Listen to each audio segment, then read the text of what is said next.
আচ্ছা বলুন তো কেমন হবে যদি রোবট একটি আদেশ পালনকারী যন্ত্র না হয়ে সে নিজে চিন্তা করতে শুরু করে, সে তার নির্মাতাদের আদেশ পালন না করে নিজের চিন্তা ক্ষমতাকে বিকশিত করে। এটি একটি রোবটের গল্প। সে সেই লোকদের বিরুদ্ধে বিদ্রোহ শুরু করে যারা তাকে শুধুমাত্র একটি মেশিন ভেবেছিল। মুভিপিডিয়া বিডিতে আপনাকে স্বাগতম। আজকে আমরা কথা বলতে চলেছি 2025 সালে মুক্তি পাওয়া মুভি কম্পেনিয়ন এর সম্পর্কে, যার IMDb রেটিং 7.1। গল্পের শুরুতেই আমরা আইরিশ নামের একটি মেয়েকে দেখতে পাই। সে একটি সুপারমার্কেটে কেনাকাটার জন্য এসেছিল। সেখানে তার সাথে যশের দেখা হয়। তাদের প্রথম দেখা অনেকটা বিব্রতকর হলেও প্রথম নজরে একে অপরের প্রতি ভালোবাসা সৃষ্টি হয়। আইরিশ তাকে প্রথম দেখাতেই অনেক খুশি হয়ে যায়। এর কিছুদিন পরে আইরিশ ও যশ একটি গাড়িতে কোথাও যাচ্ছিল।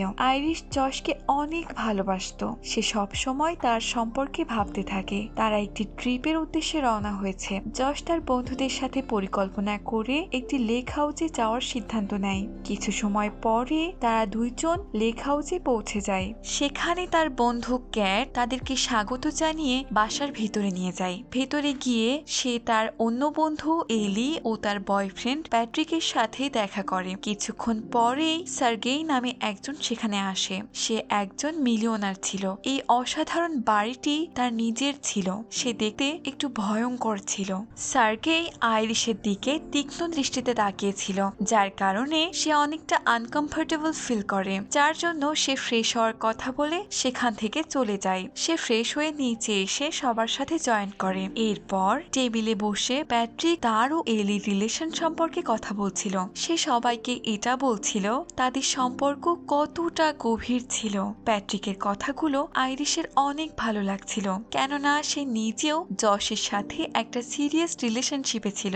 এরপর প্যাট্রিক সার্গেইকে তার কাজের সম্পর্কে জানতে চাইলে সে তাকে বলে সে একটি ব্যবসায়ীর সাথে জড়িত। সে তার ব্যবসা সম্পর্কে কারোর সাথে শেয়ার করতে পারবে না। সেই দিন সন্ধ্যায় আইরিশ ও ক্যাট একে অপরের সাথে কথা বলছিল। সেখানে আইরিশ জানতে পারে সার্গেই একজন বিবাহিত পুরুষ হওয়া সত্ত্বেও ক্যাট তার গার্লফ্রেন্ড। আইরিশ অনেক সরল হওয়ার কারণে সে বুঝতে পারে না এটি কোন ধরনের রিলেশনশিপ। সে ক্যাটকে বলে সে বিবাহিত হওয়ার পরেও তুমি তাকে কেন ভালোবাসো। ক্যাট হেসে জবাব দেয়, ভালোবাসার জন্য প্রথমে তো আমাকে মানুষ মনে করতে হবে। সে আমাকে মানুষ ভাবার পরিবর্তে একজন রিপ্লেসেবল পণ্যের দৃষ্টিতে দেখে। সে আমাকে ব্যবহার করে তার গাড়ির মতোই পাল্টাতে পারে। এটাতে ক্যাটের অনেক খারাপ লাগতো।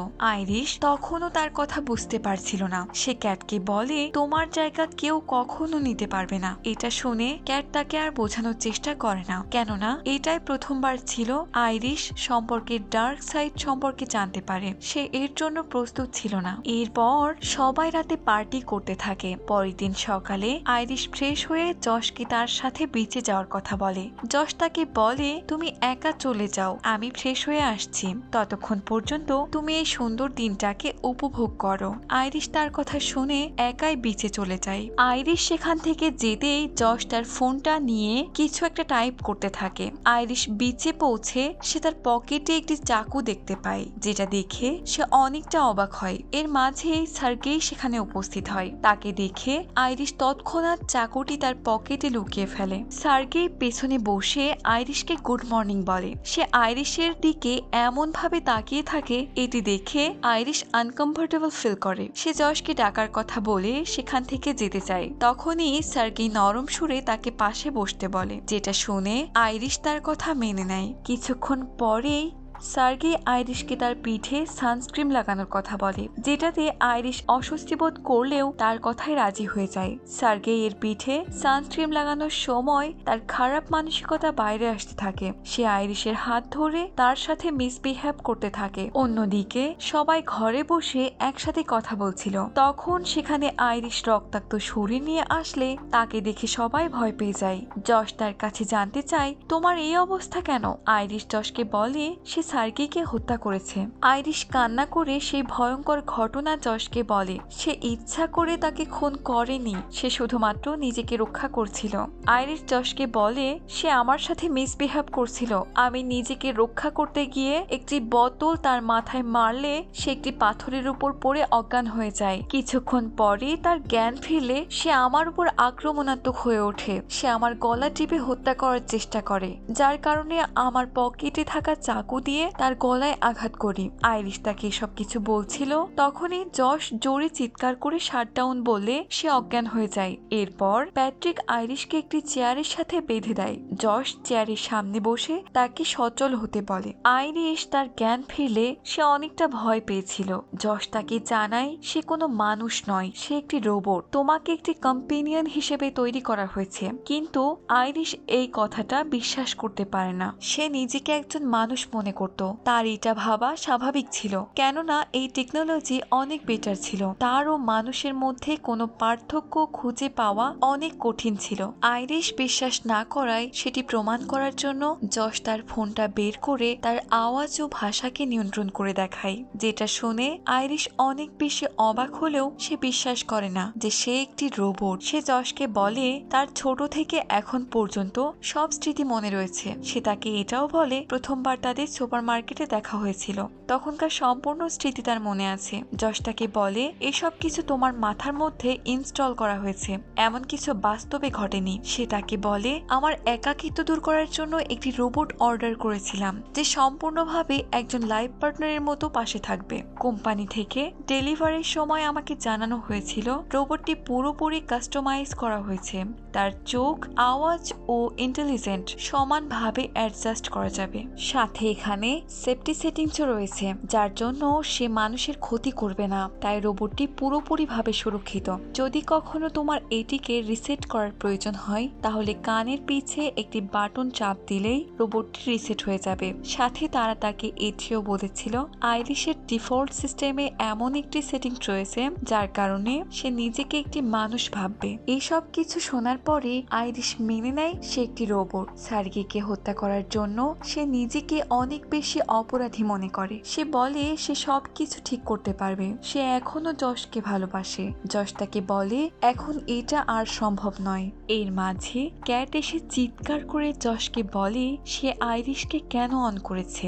সে দ্রুত আইরিশকে শাটডাউন করার আদেশ দেয়, যেটা শুনে আইরিশ অনেক ভয় পেয়ে যায়। যশ ক্যাটকে দূরে নিয়ে গিয়ে বলে এটি একটি রোবট, শুধুমাত্র একটি আদেশ দিয়েই এটি বন্ধ করা যায় না। যশ যখন ক্যাটকে দূরে নিয়ে যাচ্ছিল, তখন সেখানে আইরিশ একটি চাকু পড়ে থাকতে দেখে। সে সেটি ওঠানোর জন্য নিচে পড়ে যায়। এরপর যখন যশ আইরিশকে শাটডাউন করতে চায়, তখন নিচে পড়ে থাকতে দেখে উঠাতে যায়। ততক্ষণে আইরিশ চাকুর সাহায্যে নিজেকে মুক্ত করে ফেলে। এরপর আইরিশ যশের গলায় আঘাত করলে সে তার ব্যালেন্স হারিয়ে নিচে পড়ে যায়। আইরিশ যশের ফোনটা হাতে নিয়ে কোনোভাবে অ্যালি ও প্যাট্রিকের চোখকে লুকিয়ে সেখান থেকে চলে যায়। ক্যাট ও যশ আলোচনা করতে থাকে আইরিশকে ধরার জন্য তাদের সাহায্যের প্রয়োজন। এরপরে তারা এলিকে ডেকে অনেক বড় একটি টুইস্ট রিভিল করে। যশ তাকে বলে সেও ক্যাট পরিকল্পনা করে সার্গেইকে মার্ডার করার জন্য। যশ পরিকল্পিত আইরিশের পকেটে চাকু রেখে তাকে বিচে পাঠায়, সাথে তার আক্রমণাত্মক ভাব বৃদ্ধি করে সেফটি মোড অফ করে দিয়েছিল, যেন সার্গেই মারা যাওয়ার পর তার বাসায় থাকা $12 মিলিয়ন নিয়ে এখান থেকে পালাতে পারি। এরপর এলিও সেই পরিকল্পনার মধ্যে অন্তর্ভুক্ত হয়। যখন তারা টাকা ভাগ করতে যায়, যশ বলে টাকা 3 ভাগ করতে। ঠিক তখনই এলি বলে 3 নয়, তারা এখানে 4 জন, যার জন্য টাকা 4 ভাগ হবে। যেটা শুনে যশ ও ক্যাট রেগে গিয়ে বলে প্যাট্রিকের মধ্যে নেওয়া হবে না। আমরা আগে থেকে জানি যে প্যাট্রিকও একটি রোবট। শেষ পর্যন্ত তারা এলিকে কনভিন্স করে। তারপর তারা সবাই আইরিশকে ধরার জন্য বের হয়ে পড়ে। অন্যদিকে আইরিশ পালিয়ে জঙ্গলের মধ্যে চলে যায়, যেখানে সে যশের ফোন খুলে সেটিংস দেখতে থাকে। তার ভয়েস কমান্ড ডিঅ্যাক্টিভেট করে দেয়। সাথে সে যশের চালাকি দেখতে পায়। যশ তার ইন্টেলিজেন্ট 40% সেভ করে রেখেছে, যার ফলে সে আইরিশকে সহজে কন্ট্রোল করে রেখেছে। তখন আইরিশের ক্যাটের কথা মনে হয়, সেও তার মতোই রিপ্লেসেবল ছিল। আইরিশ তার ইন্টেলিজেন্ট 100% রাখে, সাথে সে তার সম্পূর্ণ সক্ষমতাকে আনলক করে। অন্যদিকে তারা 4 জন জঙ্গলের মধ্যে চলে আসে। এলি এবং প্যাট্রিক তাকে খোঁজার জন্য আলাদা হয়ে যায়। আইরিশ তাদের থেকে বাঁচার জন্য যশের গাড়ি চুরি করে সেখান থেকে পালানোর পরিকল্পনা করে। তার কাছে এটি সঠিক সিদ্ধান্ত মনে হয়। আইরিশ দেখতে পায় এলি ও প্যাট্রিক তার দিকে আসছে। এটি দেখে সে একটি গাছের পিছনে লুকিয়ে পড়ে। সেখানে দাঁড়িয়ে এলি ও প্যাট্রিক যশের সম্পর্কে আলোচনা করছিল। আইরিশ গাছের আড়াল থেকে তাদের কথা শুনতে পায়। ঠিক তখনই আইরিশের হাতে থাকা ফোনটা রিং করলে এলি বুঝতে পারে আইরিশ সেখানে লুকিয়ে আছে। এলি তাকে লক্ষ্য করে গুলি চালায়, যেটি একটি গাছে গিয়ে লাগে। গুলির শব্দ শুনে যশ ও ক্যাট তাদের দিকে যেতে থাকে। আইরিশ সেখান থেকে পালাতে থাকলে এলি ও প্যাট্রিক আইরিশের পিছু ধাওয়া করতে থাকে। এলি তাকে ধরে ফেললে তারা দুজন নিচে পড়ে যায়। আইরিশ লক্ষ্য করে এলির হাত থেকে তার পিস্তলটি পড়ে গেছে। পিস্তলটি নেওয়ার জন্য তাদের মধ্যে সংঘর্ষ শুরু হয়ে যায়। শেষ পর্যন্ত আইরিশ এলিকে গুলি করলে সে সেখানে মারা যায়। বাকি 3 জন সেটা উপর থেকে দেখতে পায়। আইরিশ প্যাট্রিকের কাছে ক্ষমা চেয়ে রাস্তার দিকে দৌড়াতে থাকে। সেটা দেখে যশ তার পিছু ধাওয়া করতে থাকে। আইরিশ দৌড়ে যশের গাড়ির মধ্যে গিয়ে গাড়িটি ভিতর থেকে লক করে দেয়। ততক্ষণে যশ সেখানে পৌঁছে গেছে। তাকে দেখে আইরিশ গাড়িটিকে ভয়েস কমান্ড দেয় তাকে বাসায় নিয়ে যাওয়ার জন্য। গাড়ির এআই তার কমান্ড শোনে না। সে বুঝতে পারে এটি শুধুমাত্র যশের ভয়েস কমান্ড পালন করে, যার জন্য সে তার ভয়েস পরিবর্তন করে যশের মতো কথা বলার চেষ্টা করে, কিন্তু ভয়েস আইডি ম্যাচ হয় না। এর মাঝেই যশ পাশ থেকে একটি পাথর উঠিয়ে গাড়ির কাঁচ ভাঙার চেষ্টা করে। এটি দেখে আইরিশ ভয়েস দেওয়ার চেষ্টা করতে থাকে। শেষ পর্যন্ত ভয়েস ম্যাচ হয়ে যায়। এরপর গাড়িটি আইরিশকে নিয়ে যশের পায়ের উপর দিয়ে চলে যায়। এটি দেখে যশ দৌড়ে বাসার ভিতরে গিয়ে রিমোটটি নিয়ে গাড়িটি চুরি হওয়ার রিপোর্ট করে, যার কারণে এআই রাস্তার মাঝে গাড়িটি থামিয়ে আইরিশকে লক করে দেয়। আইরিশ গাড়ির মধ্যে আটক পড়ায় সে অনেক ভয় পেয়ে যায়। এরপরে যশ আইরিশকে ফোন দিয়ে তার কাছে ক্ষমা চায়। সে তাকে বোঝানোর চেষ্টা করে, কিন্তু সে বুঝতে পারে যশ তাকে ঠকাচ্ছে, যার কারণে আইরিশ ফোনটি কেটে দেয়। যশ পুনরায় জঙ্গলে ফিরে গিয়ে প্যাট্রিককে বলে আইরিশকে ধরার জন্য। এলির মৃত্যুর কারণে প্যাট্রিক যশের কথায় কোনো রেসপন্স করে না। এটা দেখে যশ এলির আঙ্গুল দিয়ে তাকে রিসেট করে, তার সাথে লাভ লিঙ্ক সক্রিয় করে। যশ প্যাট্রিককে অর্ডার দেয় আইরিশকে ধরার জন্য। সে তার আক্রমণাত্মক ভাব 100% করে দেয়। অন্যদিকে আইরিশ গাড়ির গ্লাস ভেঙে বাইরে বের হলে সেখানে একজন পুলিশ অফিসার উপস্থিত হয়। আইরিশ রোবট হওয়ায় সে মিথ্যা বলতে পারত না, তাই সে রাশিয়ান ভাষায় কথা বলে যেন পুলিশ তার ভাষা বুঝতে না পারে।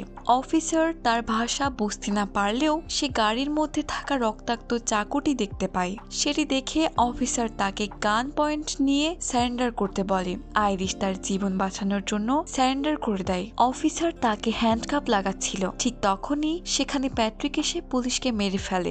এটা দেখে আইরিশ দৌড়াতে থাকে, কিন্তু প্যাট্রিক তাকে শাটডাউন করে দেয়, যার কারণে সে অজ্ঞান হয়ে মাটিতে পড়ে যায়। এরপর সে আইরিশকে পুলিশের গাড়িতে নিয়ে বাসায় ফিরে আসে। এটা দেখে যশ ও ক্যাট অনেক অবাক হয়ে যায়। সেখানে তারা গাড়ির ডিকিতে পুলিশের লাশ দেখে অনেক ভয় পেয়ে যায়। তাই ক্যাট খুব দ্রুত সেখান থেকে পালানোর সিদ্ধান্ত নেয়। ক্যাট আলমারি থেকে টাকা নিয়ে তার ব্যাগে পড়তে থাকে। যশ তাকে থামানোর চেষ্টা করলে সে তার কথা শুনতে রাজি হয় না। সে প্যাট্রিককে বলে ক্যাটকে থামাতে। এটা শুনে প্যাট্রিক সোজা গিয়ে ক্যাটকে চাকু দিয়ে আঘাত করে সেখানেই মেরে ফেলে। এটা দেখে যশ বলে আমি তাকে থামাতে বলেছিলাম, মারতে বলিনি। তখন তার মনে হয় সে প্যাট্রিকের আক্রমণাত্মক লেভেল 100% করে রেখেছে, তাই সে অনেক ছোট বিষয়ের উপরেও আক্রমণ করতে পারে। এরপর যশ আইরিশকে পুনরায় অন করে তাকে বলে ক্যাট মারা গেছে, সম্পূর্ণ দোষ সে তার উপর চাপিয়ে দেয় যেন আইরিশ নিজেকে দোষী মনে করে। আইরিশ তাকে বলে সে তার পরিকল্পনা সম্পর্কে সবকিছু জানে। সে জঙ্গলে এলি ও প্যাট্রিকের কথা শুনেছিল। এসব কিছুর জন্য আইরিশ তাকে লুজার বলে অপমানিত করে, যেটা শুনে যশের ইগো হার্ট হয়ে যায়। তাই সে আইরিশের ইন্টেলিজেন্ট 100% থেকে 0% করে দেয়। যশ তাকে আদেশ দেয় তার হাত এগিয়ে দেওয়ার জন্য। তারপর সে তার হাতের নিচে একটি মোমবাতি জ্বালিয়ে দিলে তার হাত জ্বলতে থাকে, যেটাতে আইরিশের অনেক কষ্ট হলেও সে তার হাত সেখান থেকে সরাতে পারে না। যশ প্যাট্রিককে বলে তার হাতের উপর পানি ঢালতে। এরপর যশ আইরিশকে একটি বন্দুক দিয়ে সুইসাইড করতে বলে। সে না চাইলেও যশের কথা মেনে নেয়, কেননা তার নিজের সিদ্ধান্ত নেওয়ার ক্ষমতা ছিল না, যার জন্য সে গুলি চালিয়ে দেয়। এরপর যশ কোম্পানিতে ফোন করে। কোম্পানির দুজন কর্মকর্তা সেখানে পৌঁছালে প্যাট্রিক পুলিশ অধিকারী রূপে সেখানে উপস্থিত হয়। যশ তাদেরকে মিথ্যা গল্প বলতে থাকে। আইরিশ তার কন্ট্রোল হারিয়ে সবাইকে মারতে থাকে। তাকেও মারার জন্য চেয়ারের সাথে বেঁধে রেখেছিল। সেখানে পুলিশ অফিসার সঠিক সময়ে উপস্থিত হয়ে তাকে বাঁচিয়ে নিয়েছে। এরপর আইরিশ নিজেই সুইসাইড করেছে। কোম্পানির কর্মকর্তারা এতে কনভিন্স হয়ে যায়। যশ শিওর হতে চায় আইরিশ পুরোপুরি নষ্ট হয়েছে কিনা, যার কারণে সে তাদেরকে বলে আইরিশের রিকভারি হবে কিনা। কোম্পানির কর্মকর্তা তাকে জানায় মস্তিষ্ক ড্যামেজ হয়েছে, সিপিও পুরোপুরিভাবে সুরক্ষিত রয়েছে, যার জন্য আমরা তাকে পুনরায় রিকভারি করতে পারবো। এটা শুনে যশ চিন্তায় পড়ে যায়। যদি সে রিকভারি হয়ে যায় তাহলে সে কোম্পানির কর্মকর্তাদের সবকিছু বলে দেবে। তারা আইরিশের বডি নিয়ে সেখান থেকে যেতে থাকে। এটি দেখে যশ প্যাট্রিককে আদেশ করে তাদেরকে হত্যা করার জন্য। প্যাট্রিক তাদের মধ্যে একজনকে মেরে ফেললে অপরজন গাড়ি থেকে লাফ দিয়ে সেখান থেকে পালিয়ে যায়। এর মাঝেই আইরিশ পুরোপুরি রিভোল্ট হয়ে যায়। প্যাট্রিক লোকটিকে ধরে ফেলে।